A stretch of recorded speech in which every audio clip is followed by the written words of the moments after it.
Sagara na yung gearing dito ni Alvin para di maabutan ng ating peloton. Talaga pinipesa na dito ni Alvin na hatakin para may sagad na hanggang finish line. Titignan natin kung maabutan sila dito ng peloton. Grabe na yung gigil dito ni Alvin. Kung aabutin na yung ating dalawang breakaway dito dahil yung peloton matuli na sa likuran ng habol. Mga dito si John Ring, umangat naman dito si Cesar, si Nathaniel umahabol pa sa likuran. Tatagos pa kaya dito si Nathaniel kay Cesar, tatagos pa kaya. Kunting tiis na lang dito.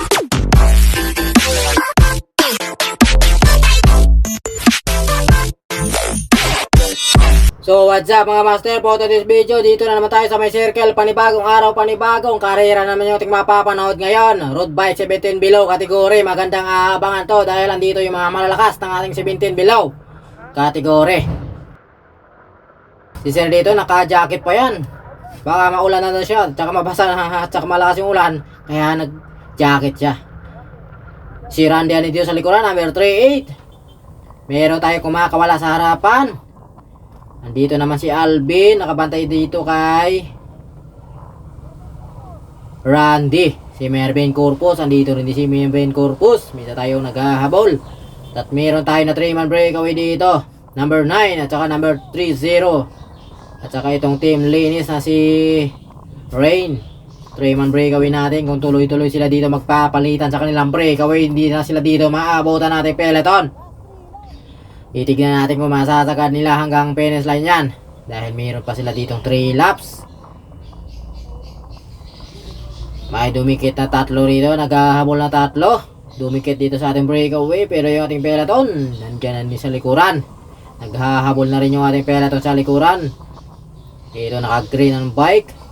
Si John Ray naman dito hinatak ang ating peloton para dumikit dun sa ating mga breakaway. So dumikit na nga yung ating peloton doon sa ating breakaway. Si Cesar andito sa likuran. Bata ni Biker Dong yan. Malakas yan si Cesar Lumimati ha.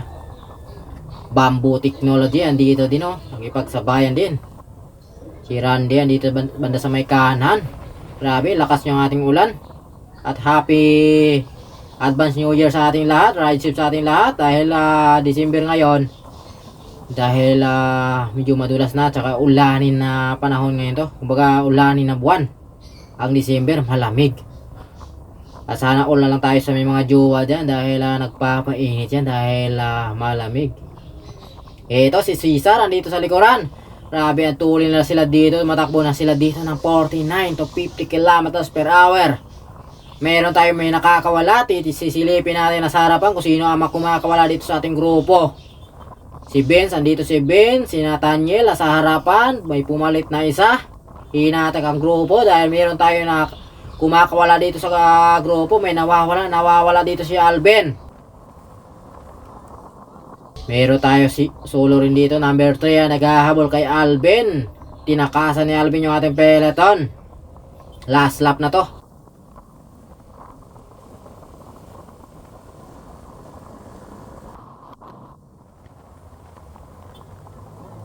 Kaya ito yung solo breakaway natin, si Alvin. Number 36. Last lap, lumabas sa ating peloton. Titignan natin kung masasagad na hanggang finish line.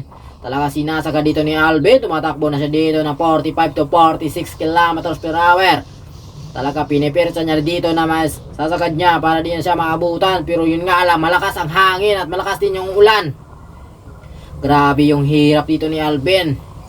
Para makakausad siya dito dahil medyo makunat-kunat yan dahil basa. Tsaka medyo madulas-dulas din yung ating kalsada dahil basa yan. Kumbaga pinapanay-panay niya dito. Tuloy-tuloy pa rin yung padjak dito ni Alvin. Grabe na yung hirap ni Alvin dito na masasagad. Yun nga lang, titignan natin kung aabutan siya ng ating peloton dahil mahaba-haba pa yan. Last 1 kilometers. Ang isang ikot dito medyo mahaba-haba rin yan. Kailangan mo dito ituloy-tuloy yung padjak mo dito. Sagad-sagara na yung gearing dito ni Alvin para di maabutan ng ating peloton. Talaga pinipirsa dito ni Alvin na makakausad siya. 45 46 kilometers per hour. Titignan natin kung aabutin. Last lap. Pagbalik ay rimate. Titignan natin kung sino maghahabol dito sa ating solo breakaway.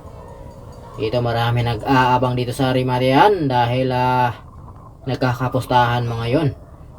Ito na yung ating peloton, naghahabol sa likuran, nagwawala na yung ating grupo sa likuran. Meron tayong isang naghahabol. Sa harapan, Nathaniel, si Vince. Isa tayo lumabas, nakakulay puti na jersey. Ito yung ating solo breakaway, mukhang abutin dahil bumahapagal lang dito si Alvin. Dito yung park na makunat. Dito sa may circle. Peloton natin, nasa likuran na. May isa tayo naghahabol, papadikit na ito. Dito kay Alvin, kung magpapalitan sila ditong dalawa, talaga masasagad na hanggang finish line. Titignan natin kung magpapalitan silang dalawa dito. Meron tayo naghahabol din sa likuran, tatlo din. Hinatak din ng peloton ni Benz.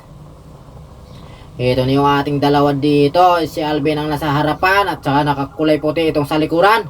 Talaga pinipesa na dito ni Alvin na hatakin para may sagad na hanggang finish line. Titignan natin kung maabutan sila dito ng peloton. Grabe na yung gigil dito ni Alvin. Pantayan, walang trangkuhan. Si Alvin mukhang nagkakikitan pa silang dalawa dito. Pero yung ating peloton nasa likuran na. Hinatak ni John Ray na yung ating peloton. Mukhang aabutin na yung ating dalawang breakaway dito. Dahil yung peloton matuli na sa likuran ng habol. Dahil arimatihan na to.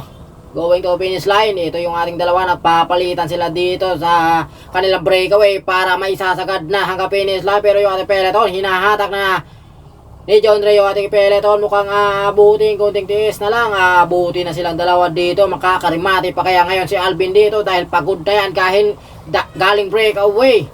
Ito hinatak na dito ni John Ray ang peloton. Inaabot na nga dalawa dito. Hinatak na dito ni John Ray. Nakakapit naman itong si Cesar sa likuran. Rimatihan na to. Nililingon dito ni umangat dito si John Ray. Umangat naman dito si Cesar. Si Nathaniel umahabol pa sa likuran. Tatagos pa kaya dito si Nathaniel kay Cesar. Tatagos pa kaya. Kunting tiis na lang dito. Hindi na nabutan ni Nathaniel si Cesar. Grabe yung kanilang rimatihan. So di na inaabot itong si Cesar ni Nathaniel. Pero goods na yan. Pang-apat dun si Vince. Pangalawa si Nathaniel. Pangatlo si John Ray. Si Mervin Corpus, pang-5.